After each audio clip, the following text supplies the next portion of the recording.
The Holy Gospel according to Luke. Glory to you, O Lord. Some Sadducees, those who say there is no resurrection, came to Jesus and asked him a question. Teacher, Moses wrote for us that if a man's brother dies, leaving a wife but no children, the man shall marry the widow and raise up children for his brother. Now there were 7 brothers. The first married and died childless. Then the second and the third married her. And so in the same way, all 7 died childless. Finally, the woman also died. In the resurrection, therefore, whose wife will the woman be? For the 7 had married her. Jesus said to them, those who belong to this age marry and are given in marriage, but those who are considered worthy of a place in that age neither marry nor are given in marriage. Indeed, they cannot die anymore, because they are like angels and are children of God, being children of the resurrection. And the fact that the dead are raised, Moses himself showed in the story about the bush, where he speaks of the Lord as the God of Abraham, the God of Isaac, and the God of Jacob. Now God is God not of the dead, but of the living. For to God all of them are alive. The Gospel of the Lord. Praise to you, O Christ. Maybe happy ending. That's the provocative title of a Broadway musical that won 6 Tonys this past June, including Best Musical. Who's seen it? Just Ernest. Well, the touring production of Broadway in Chicago will be bringing it here next fall, 2026. Now, when I heard about the plot of this musical, that it's about 2 robots that fall in love, I was not so interested. But a couple Holy Trinity members said, you have to see it. It is amazing, and it is beautiful. And it was. It was actually about being human.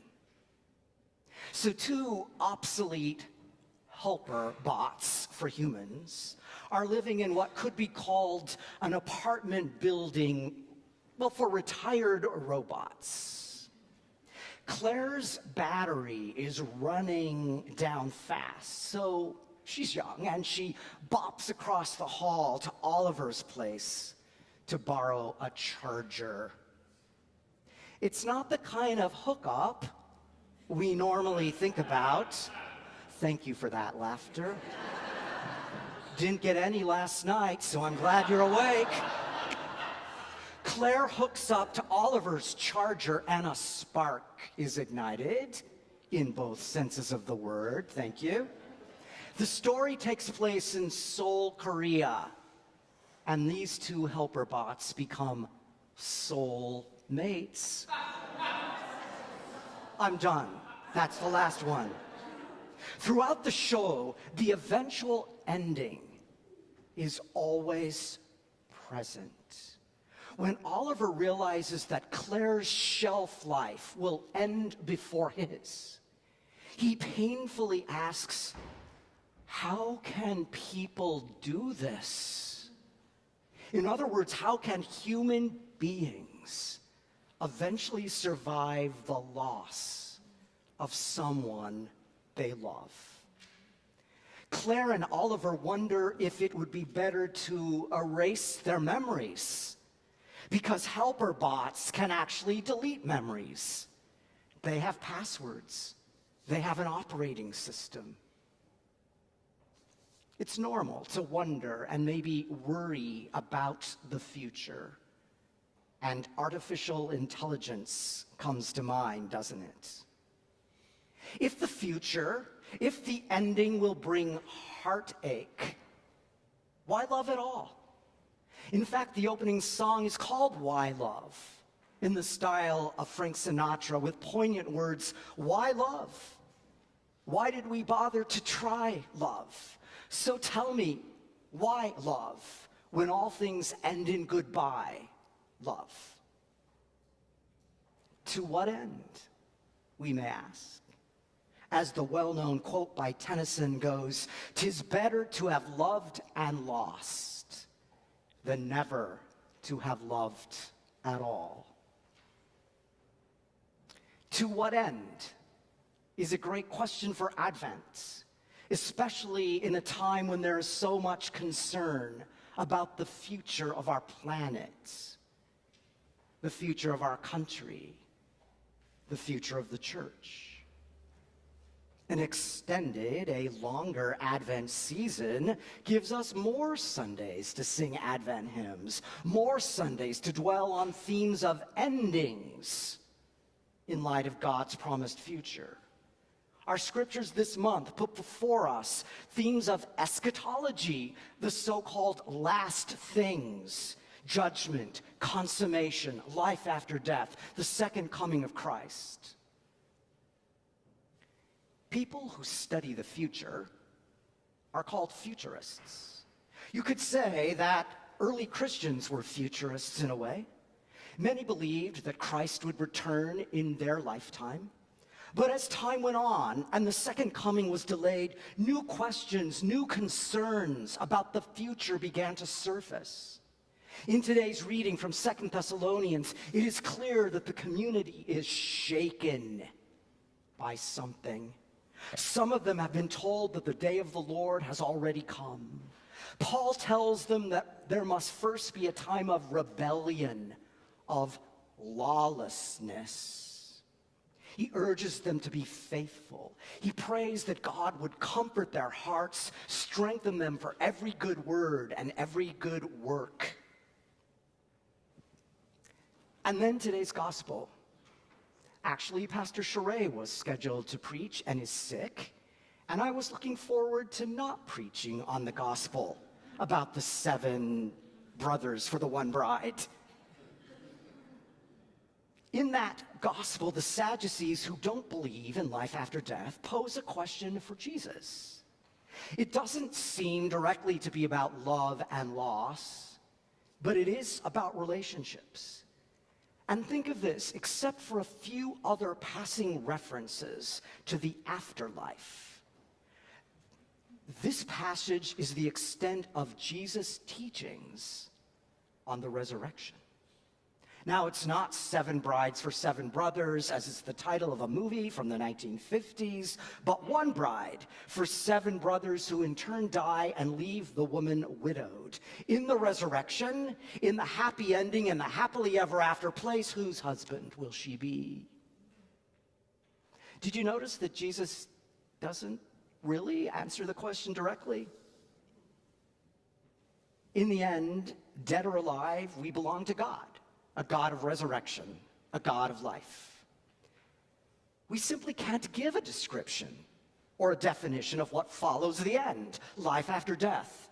As one writer puts it, it is the nature of death that it demands a complete surrender into the hands of God, a complete letting go of control over our own destiny. Hope in the resurrection is a way of expressing ultimate trust in God.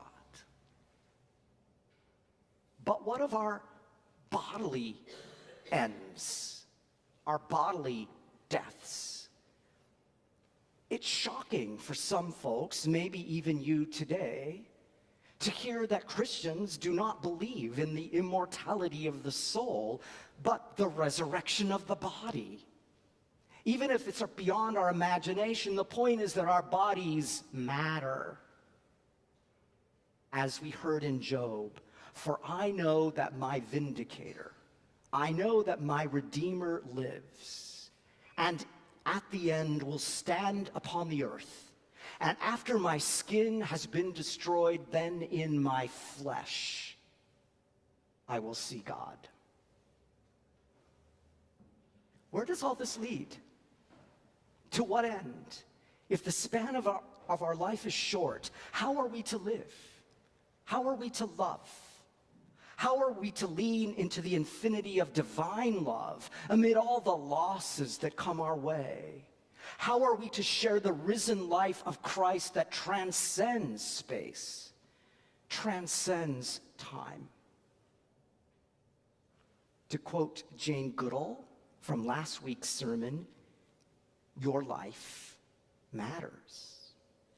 We are in the midst of our annual generosity appeal. Use your gifts, use your passions, use your time, use your financial resources to make a difference, to bring healing and hope to our world. With you, I believe in the mission of Holy Trinity, God's never-ending love for the sake of the world. These are perilous times, I do not need to tell you that. But the message that we proclaim in this sacred space could not be more different, could not be more countercultural than what we hear in the news nearly every hour. A message of welcome and inclusivity, a message of justice, a message of mercy, a message of forgiveness and not retribution, a message of love. I hope that you will join me in making a financial commitment to this ministry for 2026 between now and next Sunday. To what end? To what end? It can be taken two ways. To what ending? Whether happy or not. But it also means for what purpose, for what goal, to what end is your life? Ponder that question this week. There is no way to know the future, but what will endure is love. Amid heartbreaking loss, love is eternal. The love of God for the sake of the world. Amen.